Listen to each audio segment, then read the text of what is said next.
Pemirsa, polisi belum bisa memastikan penyebab ledakan di Mojokerto, Jawa Timur. Pihak kepolisian masih melakukan proses penyelidikan terkait dengan kasus ini. Polisi juga akan melakukan pemeriksaan dan pendalaman internal terhadap polisi pemilik rumah. Hasil yang kita lakukan di TKP, yang pertama saya sampaikan betul terjadi dentuman ledakan yang mengakibatkan dua rumah, yang kebetulan dua rumah itu adalah saling saudara, yang berakibat rumah yang pertama runtuh, rumah yang kedua bagian belakang runtuh. Kebetulan rumah yang pertama dalam kondisi kosong karena si pemilik yang bersangkutan sedang kerja, anaknya sedang sekolah, namun yang milik saudaranya yang berada di sebelahnya belakangnya runtuh dan kebetulan korban ada di bagian rumah belakang. Selanjutnya korban diberikan pertolongan pertama dan dibawa di rumah sakit, dan kabar yang kita terima akibat terjebak dalam reruntuhan pada saat perjalanan ke rumah sakit sudah dinyatakan meninggal dunia oleh pihak rumah sakit. Informasi sementara kan memang rumah ini adalah milik anggota. Nah, sejauh ini posisi anggota sudah ada di mana, Dan? Oke, terima kasih. Betul, rumah itu milik anggota Polri yang berdinas sebagai Babin Kamtipmas di Polsek Delanggu, tapi dia bertempat tinggal di Kecamatan Puri, jadi beda kecamatan. Anggota tersebut sekarang kita sedang lakukan pendalaman, baik secara internal. Tadi kami sudah didampingi tim dari Bid Propam Polda Jawa Tengah, dan kita juga sudah didampingi dari tim Inafis, tim dari Satreskrim maupun dari Dirkrim juga sudah merapat ke sini, bahkan Jibom juga sudah kita datang untuk memastikan penyebab peristiwa itu terjadi. Kami belum bisa menyampaikan, kami mohon waktu, kami sedang pendalaman. Jangan khawatir, saya open management, cari saya sewaktu-waktu, telepon saya sewaktu-waktu, pasti akan saya informasikan. Tapi dari sejauh ini keterangan warga, kronologi sementara seperti apa? Ya, kalau warga di sekitar menyampaikan terjadi suara ledakan, kemudian runtuh rumah, yang sampai sekarang kita juga belum bisa memastikan peristiwa tersebut apa penyebabnya. Jadi saya minta tolong teman-teman juga jangan berandai-andai, karena saya yang paling bertanggung jawab di sini juga saya belum bisa memastikan. Saya mohon waktu. Kami sedang dalam proses pendalaman, pemeriksaan terhadap pemilik rumah, dan kami sudah olah TKP di TKP. Tentunya kami berharap teman-teman media membantu kami. Betul ada peristiwa, namun apa penyebabnya saya mohon waktu untuk saya lakukan pendalaman terlebih dahulu. Tapi tadi kan sempat sudah olah TKP ya, Pak Ihram. Apa sudah ada barang bukti yang dibawa, dan itu apa saja? Tentunya ada barang bukti yang kami bawa. Kami mohon waktu karena masih dalam proses penyelidikan ataupun penyidikan.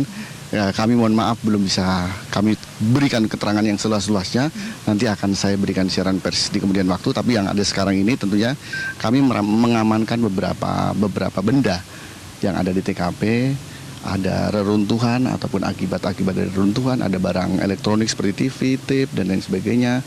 Bahkan ada benda-benda yang menurut awam tidak masuk akal, tetap kami lakukan pendalaman untuk kami amankan terlebih dahulu. Pemirsa, tadi kami juga sempat mewawancarai anggota BPBD Mojokerto, Parman. Berikut kita saksikan wawancara Belinda Firda. Ketika kami menerima laporan bertelepon dari masyarakat dan kepolisian Polsek setempat, kami langsung bergerak untuk melakukan evakuasi dengan membawa satu regu damkar dan satu regu tim asesmen. Setelah kita sampai ke lokasi, ternyata kejadiannya adalah ledakan, bukan kebakaran, begitu. Ketika sampai lokasi, kondisinya seperti apa, Pak? Apakah ada asap mengepul atau seperti apa? Atau titik-titik api yang ditemukan ketika sampai lokasi seperti apa, Pak? Ketika sampai lokasi, kan masyarakat dan relawan sudah banyak yang berkumpul untuk melakukan pertolongan. Jadi debu dan asap itu banyak di rumah TKP, tempat kejadiannya itu. Tadi memang seperti keterangan warga, Pak Parman, sempat tercium bau belerang. Nah, ketika Bapak sampai lokasi, seperti apa, Pak? Apakah Bapak juga mencium bau tersebut?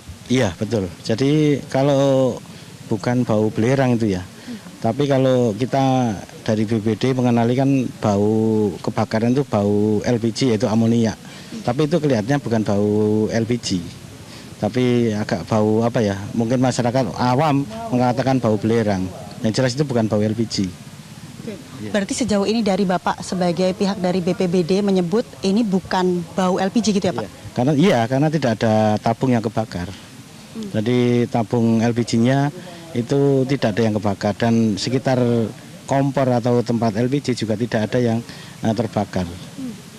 Sejauh ini Pak, kalau dari pengalaman BPBD, bau-bau seperti itu biasanya ada di mana atau seperti apa Pak? Wah, kalau bau ini kita selama ini kurang mengetahui pasti. Tapi kalau ledakannya itu bukan sekedar ledakan LPG itu. Kalau sampai 5 rumah yang terimbas itu, kalau LPG kekuatannya nggak sampai seperti itu. Iya. Kalau misalkan tadi disebutkan ada 2 rumah yang rusak, kemudian Bapak menyebut sebenarnya ada 5 rusak. Iya. Separah apa Pak tingkat kerusakan rumah ini? Ini yang di utama ini, sebelahnya ini atapnya hancur, kemudian tembok-temboknya juga retak. Dan yang sampai ke sudut itu ada 3 rumah lagi yang rusak sedang. Jadi akibat daripada efek dari getaran ledakan tersebut. Berarti ini dapat diartikan, diduga ledakan begitu kuat Pak, sehingga bisa meruntuhkan 2 rumah hingga lumayan parah dan 3 rumah sisanya, atau seperti apa Pak? Iya, bisa dikatakan ini lumayan keras ya, lumayan besar ledakannya. Bahkan sampai di seberang rumah itu juga di atas itu ada genteng yang turun, sehingga memang getarannya ledakannya cukup keras. Iya. Pak, kalau kita orang awam yang bertanya, apa ini ada bau-bau petasan atau bukan Pak? Wah, kalau masalah ini bau petasan itu apa, nanti saya kurang paham masalah itu. Ya, yang bisa menjelaskan nanti pihak kepolisian Inafis itu. Oke. Iya. Sejauh ini proses yang masih dilakukan oleh tim BPBD seperti apa Pak? Kita melakukan evakuasi, kemudian asesmen mendata rumah yang terdampak, dan kita langsung menurunkan tim untuk memberikan bantuan berupa tutup atap atau terpal, sehingga kalau terjadi hujan, barang-barang masyarakat yang terdampak masih bisa terselamatkan, bisa terlindungi begitu. Pak, untuk warga saat ini, rumah ini kan masih ada sekitar 1 rumah ya di samping yang dekat dengan lokasi kejadian. Apakah tidak diizinkan untuk aktivitas warga di sini atau diamankan, dievakuasi ke tempat yang lain, seperti apa Pak? Seperti tadi perintahnya dari pihak kepolisian, ditutup garis polis lain, masyarakat untuk tidak melakukan aktivitas. Bahkan kami mau memasang terpal aja kita tidak berani, karena memang kalau terjadi apa-apa yang lebih tahu kan pihak kepolisian itu. Berarti saat ini untuk terpal sendiri tidak diizinkan atau seperti apa Pak? Sudah kita kirim, nanti dipasang, nunggu pemantauan dari pihak kepolisian nanti. Jadi sudah kita serahkan kepada masyarakat untuk dibagi, karena saat ini masih pada musim hujan begitu. Berarti saat ini rumah-rumah di sekitar lokasi kejadian kosong atau masih ada warga yang beraktivitas di situ Pak? Masih ada warga yang beraktivitas. Cuman juga banyak yang di luar ruangan karena mungkin rasa takut kalau ada material bangunan yang runtuh. Ada himbauan warga untuk hati-hati apabila ada kemungkinan diduga ledakan selanjutnya atau seperti apa Pak dari kepolisian, himbauan untuk warga? Kalau dari kepolisian yang kami tahu hanya memasang garis lain dan untuk warga tidak bergerombol atau beraktivitas di sekitar area TKP begitu. Siap. Terima kasih Pak. Pemirsa, olah TKP di lokasi ledakan di Mojokerto, Jawa Timur masih terus dilakukan. Kapolres Mojokerto AKBP Ihram Kustaro membenarkan bahwa ledakan terjadi di rumah anggota polisi yang bertugas sebagai anggota Babin Kamtibmas. Saat ini pihak kepolisian masih mendalami keterangan dari pemilik rumah tersebut yang merupakan anggota Polri. Kita bergabung kembali bersama dengan rekan kami jurnalis Metro TV Belinda Firda di lokasi. Belinda, olah TKP masih dilakukan dan tadi ada sejumlah barang bukti yang diamankan. Apa saja? Bisa Anda sampaikan kembali, Belinda?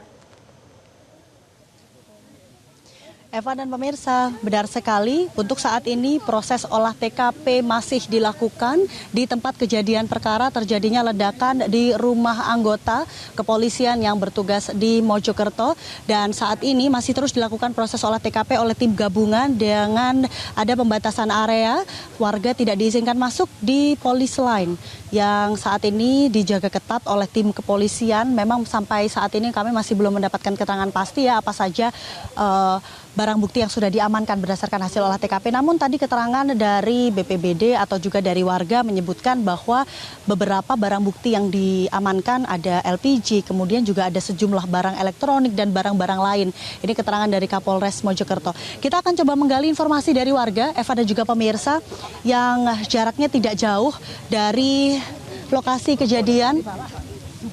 sebenarnya seperti apa ketika terjadi ledakan? Permisi, Iya. Bu Andre. Iya. Bu Andre, tadi ketika terdengar ledakan itu seperti apa, Bu? Apakah Ibu ada di rumah? Waktu itu kebetulan hari tanggal 15 nanti kan kita ada acara ulang tahun PPAL. Nah kita mau latihan untuk acara itu kan. Lah setelah kita kumpul itu ternyata nggak lama, kurang lebih 2 menit itulah terdengar ledakan, Pak. Ledakan tuh aduh kenceng banget. Lah kita kan juga kaget ya, ledakan apa sekenceng itu. Langsung kita keluar dari rumah, lihat itu langsung kita menuju ke masjid. Nah di masjid juga enggak ada apa-apa. Terus saya lorong kebetulan belakangnya ini kan, lorongnya sini dekat rumahnya yang terjadi ledakan. Saya lihat lorong saya aman. Lah ternyata saya lihat ini di pohon apa ini? Bambu. Kepulan asap itu dari situ. Pertama hitam, terus yang kedua itu putih. Terus saya ya sama teman-teman, rumahnya polisi gitu, yang ada ledakannya gitu. Iya, Bu Andri, berarti ketika Bu Andri ada beraktivitas dengan masyarakat, dengan warga sekitar ya, ini jaraknya berapa jauh Bu dari lokasi? Berapa meter Bu? Iku deket loh. Berapa Dek? Masjid itu loh Mbak, yang tadi. 1 meter? Ya, 1 meteran. 1 kilometer? 1 kilometer ya. Nah, ini memang tadi sebagian warga menyebutkan ada bau yang menyengat. Apakah Ibu juga mencium bau itu? Kayaknya iya. Waktu itu saya kan nggak berani deket. Saya masih di masjid, tapi baunya tuh kayaknya nyampe situ. Tapi teman-teman saya yang deket tuh saya nggak berani. Wes banol, yang lainnya deket saya nggak berani. Ternyata setelah jangka berapa menit gitu, anak saya itu teriak-teriak, "Mama lihat rumahnya." Ternyata plafon saya juga imbasnya jatuh kena ledakan itu, Mbak. Akhirnya saya pulang. Lah nggak selang lama itu ternyata tangga saya juga yang deretnya deketnya ini kena semua. Ada 6 rumah kalau nggak salah. Ya. Ini beda wilayah, beda kecamatan atau seperti apa Bu? Sepertinya ada batas gini. Kan kita kebetulan di Perum Lawang Asri, ya desanya Desa Sumolawang. Lah kalau di yang kejadian ini di desanya, ikut desanya Sumolawang gitu. Berarti memang berbeda secara administratif saja ya, tapi jaraknya sangat dekat. Ya dekat. Oke. Kemudian setelah terjadi ledakan, kemudian menimbulkan kepanikan warga, apa yang dilakukan Ibu setelah itu? Saya ya langsung ini Mbak, panik kan ya, panik. Terus kebetulan anaknya tetangga saya itu kan deket banget. Lah kebetulan rumahnya juga banget kenaknya ya. Jadi ya kasihan sekali. Ya mungkin ya imbasnya suaranya tadi ya Mbak ya. Getar gini sampai sekarang. Mungkin ya masih belum sadar sepenuhnya. Jadi kasihan. Trauma, shock, pingsan. Iya, kemungkinan gitu. Terus kita sebagai ini ya, istilahnya setelah ledakan itu, kita juga panik masing-masing, meriksa rumah masing-masing gitu loh Mbak. Ternyata ya itu tadi yang parah, yang sebelah sini. Setelah kita lihat ternyata ya depannya tuh nggak begitu, tapi imbahnya mencelat ke sini tadi belakangnya malahan gitu loh. Oke, berarti memang kerusakan cukup parah, kemudian ada getaran yang cukup kuat dirasakan, ada bau yang menyengat begitu ya, dan memang kerusakan cukup parah dirasakan oleh warga. Dan ada yang shock sampai pingsan belum sadar. Bukan pingsan sih, cuma Shock trauma begitu ya. Oke, Ibu sedikit dengan Bu siapa? Bu Sugianto. Bu Sugianto, rumahnya rusaknya separah apa Bu? Ya, plafonnya tuh jebol semua, ruang tamu, kamar, sama dapur. Itu semua. Ibu rumahnya dekat dengan lokasi kejadian, berapa jaraknya? Ya, sekat sini loh, belakang ini loh Pak Mbak. yang kita di atas tadi. Sama. Oke, berarti jaraknya sangat dekat dan kerusakan cukup parah. Sejauh ini sudah ada himbauan kepada Ibu yang memang mengalami kerusakan? Belum ada. Belum ada. Iya. Belum ada pendataan juga ya Bu? Belum. Kira-kira satu deret rumah Ibu, ada berapa rumah yang rusak, kondisinya seperti apa? 5 masalah ya. 5 sejauh ini ya, Bu, ya. Oke, terima kasih Ibu keterangannya, Bu Andri, Bu Sugianto, dan pemirsa kita juga sudah mendengar bagaimana keterangan dari warga sekitar yang juga ternyata terdampak kerusakan dan belum terdata oleh pihak BPBD. Eva dan juga pemirsa, saya gambarkan kondisi saat ini yang ada di tempat kejadian perkara. Ada tim gegana yang baru saja tiba. Mereka sedang melakukan olah TKP dan langsung menelusuri area rumah. Ini adalah tim gegana yang baru saja tiba. Kalau bisa saya hitung ada sekitar belasan anggota sedang memeriksa lebih lanjut dan mendapatkan instruksi lebih lanjut. Dan kita bisa lihat memang di situ masih ada aktivitas warga ya. Sebagian warga memang diarahkan oleh tim kepolisian untuk bergeser menjauh dari area lokasi untuk memudahkan proses olah TKP yang dilakukan oleh tim Gegana. Kami masih mencoba bertanya ya, nanti informasi selengkapnya ini tim Gegana diturunkan dari mana. Namun Eva dan juga pemirsa bisa kita review sedikit apa yang sebenarnya tadi dirasakan oleh warga atau didengarkan keterangan ketika terjadi ledakan. Tadi ada keterangan terbaru juga dari warga yang lokasinya tidak jauh, berseberangan, depan belakang begitu, maksud kami hanya terpisah jalan. Ini adalah wilayah yang berbeda secara administratif namun jaraknya sangat dekat dengan lokasi kejadian. Sempat mendengarkan ledakan yang cukup keras dan getarannya cukup kuat. Itu keterangan yang kami dapatkan. Dan ada kepulan asap warna putih cukup tebal, tadi keterangan dari warga. Baunya juga cukup menyengat. Namun hanya ada sebagian warga saja yang berani mendekat, lainnya hanya ada di jarak lumayan jauh dari lokasi kejadian. Dan tidak hanya itu, ternyata keterangan dari warga ini adalah juga orang-orang yang rumahnya mengalami kerusakan, atapnya roboh, rusak cukup parah. Namun sampai saat ini masih belum dilakukan pendataan oleh BPBD. Diharapkan nanti segera diketahui pasti. Eva dan juga pemirsa, sebenarnya ada berapa jumlah rumah warga yang terdampak dari ledakan yang cukup kuat. Ini memang keterangan ini ternyata sudah dikuatkan oleh beberapa keterangan dari warga, saksi dan juga dari BPBD bahwa ada ledakan cukup kuat dan juga bau yang cukup menyengat. Jelajahi cara baru mendapatkan informasi. Download Metro TV Extend sekarang.